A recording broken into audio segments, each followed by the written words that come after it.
Loved ones, welcome back to our journey throughout the Holy Bible as we continue our journey in Genesis chapter 39. If you can, please go ahead, sit back, relax, and let us continue. Genesis chapter 39. And Joseph was brought down to Egypt. And Potiphar, an officer of Pharaoh, captain of the guard, an Egyptian, bought him of the hands of the Ishmaelites, which had brought him down thither. And the Lord was with Joseph, and he was a prosperous man. And he was in the house of his master the Egyptian. Now, if you guys forgot who Joseph is, he was one of the children of Jacob slash Israel. And he was the eldest son. And he had a dream, if you guys can remember, he had a dream where his brothers, even the father and his mother, will be bowing down to him, right? And according to this, it was because of the Lord, right? I believe the Lord now, as I look throughout the Bible, sometimes we will have to go to the chapter before the chapter that we are reading in order to put the pieces together. The Bible is a puzzle which need to be placed together. And sometimes not only a chapter before the chapter that we are reading, but books before the chapter that we are reading. And his master saw that the Lord was with him, and that the Lord made all that he did to prosper in his hand. And Joseph found grace in his sight, and he served him. And he made him overseer over his house, and all that he had he put into his hand. Okay, wait a minute. Everybody, we see that because of the because of this man that bought him, which was an Egyptian, he was a servant of Pharaoh. According to Genesis chapter 1, his name was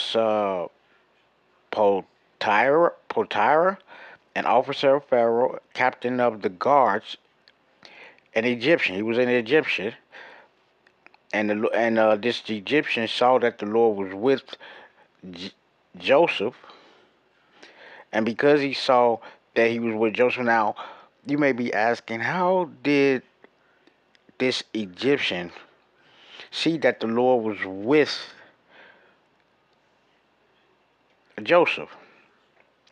Well, according to Genesis chapter 39, verse 3, the Lord made all that he did, Joseph, all that he did to prosper in his hands.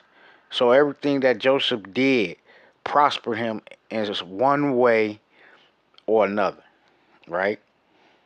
And Joseph found grace in his sight, and he served him. And he made him overseer over his house, and all that he had he put into his hand.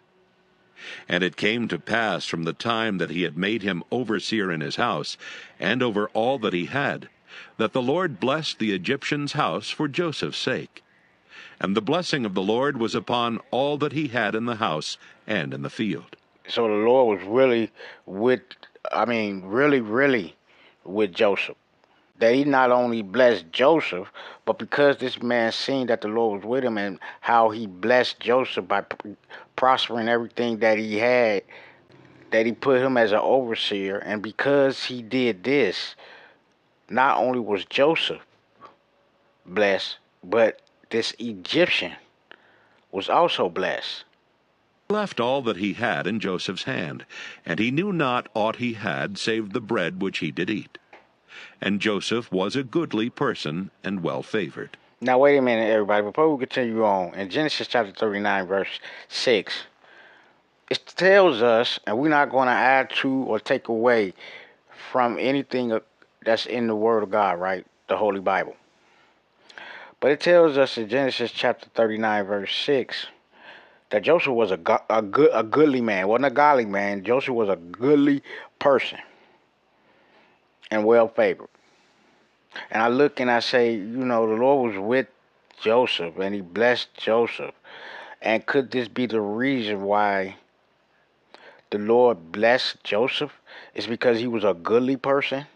Could that be another reason? We know that God is all controlling, right? He's a sovereign God. Even the devil is his servant. The demons are his servant. And even if you are a sinner or a saint, you are a servant of the most holy God, regardless if you realize that or not. At least the Lord give us the decision that we can make, right? And remember, the Lord gave us this also means he could take it away. And it came to pass after these things, that his master's wife cast her eyes upon Joseph, and she said, Lie with me. But he refused, and said unto his master's wife, Behold, my master wotteth not what is with me in the house, and he hath committed all that he hath to my hand. There is none greater in this house than I.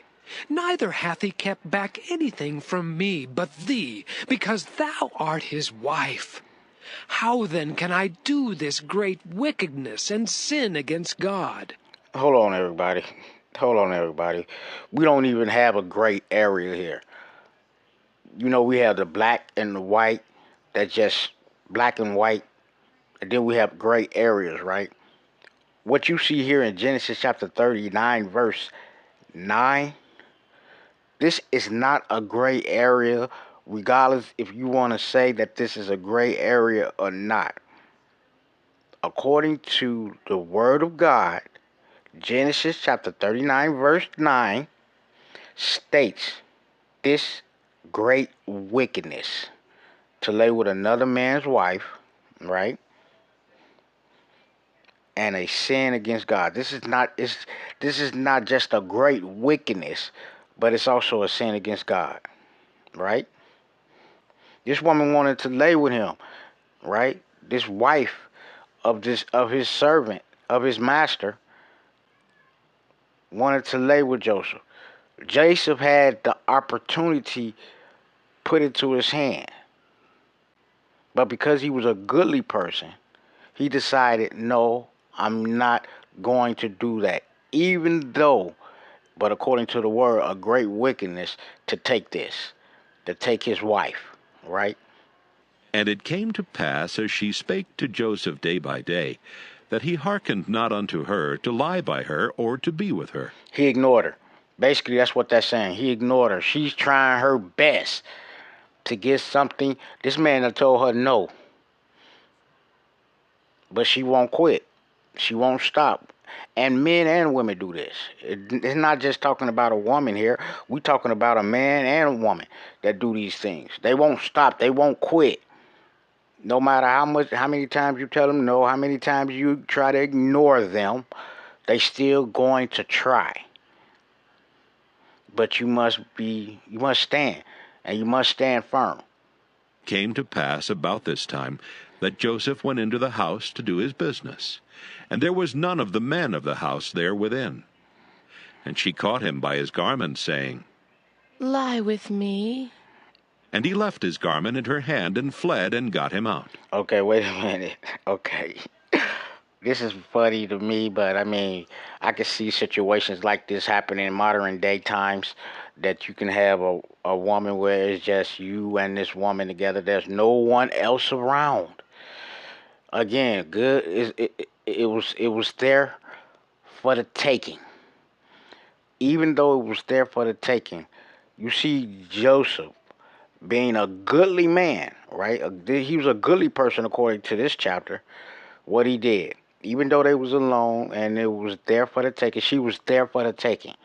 Not only was he there for the taking, she was there for the taking. They could have did whatever, right? But no, Joseph stood his ground, and not only did he stand his ground, he fled on ground immediately. And it came to pass, when she saw that he had left his garment in her hand, and was fled forth, that she called unto the men of her house, and spake unto them, saying, See, he hath brought in an Hebrew unto us to mock us. He came in unto me to lie with me, and I cried with a loud voice. And it came to pass, when he heard that I lifted up my voice and cried, that he left his garment with me, and fled, and got him out. I, w- And she laid up his garment by her until his lord came home. I just wonder, right? And even though I wonder about these examples that we read in these chapters and these books in the Bible, I wonder how the Lord see this, right? But you know what I wonder the most about? I don't wonder. I wonder about how the Lord looked at this woman. But even though I wonder how the Lord looked at this woman, I wonder most about how the Lord sees me. Right? We can go around judging people all day long. But when it comes to us to be judged, we don't want nothing to do with it. And she spake unto him according to these words, saying, The Hebrew servant which thou hast brought unto us came in unto me to mock me. And it came to pass, Sure. as I lifted up my voice and cried, that he left his garment with me and fled out. Okay. And it came to pass, when his master heard the words of his wife, which she spake unto him, saying, After this manner did thy servant to me. that his wrath was kindled. Of course, this would be any man in this situation. If your wife will come to you and lie to you, which you think is a truth, that your wrath won't be kindled. According to this word wrath, it states that his anger was aroused. He was aroused. His anger was kindled. Right. His wrath was kindled. He was angry. You will also be angry. Right. If your wife came and told you that somebody tried to take advantage of your wife, whom you put your trust into, and given into this man's hands all that you had, right? Am I right or am I wrong? Leave your comments, opinions, and how you interpret this chapter in the comments below. Joseph's master took him and put him into the prison, a place where the king's prisoners were bound, and he was there in the prison. But the Lord was with Joseph, and showed him mercy, and gave him favor in the sight of the keeper of the prison.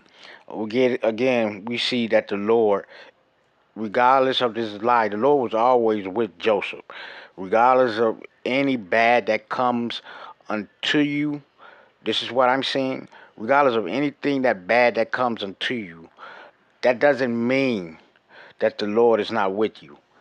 And according to this chapter here, chapter 39, verse 22, this mercy is loving kindness. That's what that means in this one. And then it say he gave him, caused him to be viewed with favor by the keepers. Today we would call them what are them people called where they in jail and they got to keep an eye on the prisoners? We can call them keepers too. I think they guards or something, like, yeah, prison guards. Just another. It's just a different label. That's it. And the keeper of the prison committed to Joseph's hand all the prisoners that were in the prison. And whatsoever they did there, he was the doer of it. He was in control. The keeper of the prison looked not to anything that was under his hand, because the Lord was with him, and that which he did, the Lord made it to prosper. Always, always, the Lord was with him. Did you catch that in Genesis chapter 39, verse 23? Small chapter. The Lord was with him, and that which Joseph did, the Lord made it to prosper. Regardless of the situation that he was put into because of this lie of this woman, he could have been mad. I'm looking at myself. I gotta have been mad if somebody lied to me and I had to spend time in jail because of what this woman done said and lied about, right? But the Lord was with him. And regardless of all these things that you may consider to be bad, they still prosper because the Lord was with him. Remember that it's a chapter in the Bible. I can't exactly remember it. But it tells us, be angry, but do not sin. If you guys know what that chapter is, or what chapter that is and book it is, leave it in the comments below. Remember, try to treat others in the way that you would like to be treated. Until next time, peace.